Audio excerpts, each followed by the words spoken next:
Кому из пророков, вопрос на 5000 рублей, кому из пророков в мире ему были подвластны джинны? Ибрахим, Иса, Тамаев стоит вот. Кому? Сулейман, Дауд. Можно еще, пожалуйста, это? Да. Кому из пророков в мире ему были подвластны джинны?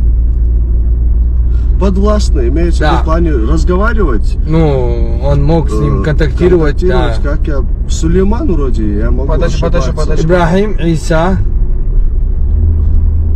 Сулейман, Дауд. Ибрахим, Иса, Сулейман, Дауд. Сулейман, все, Да. Сулейман. Все, баракалла Адам. Помог братьям. Зря подсказку использовали. Блин, мы же знали. Не, вы знали, но этот... Ну, типа, Засомневался. Да, сомнения были у вас. Так, это правильный ответ. Сколько Идет у нас? 20 000 рублей.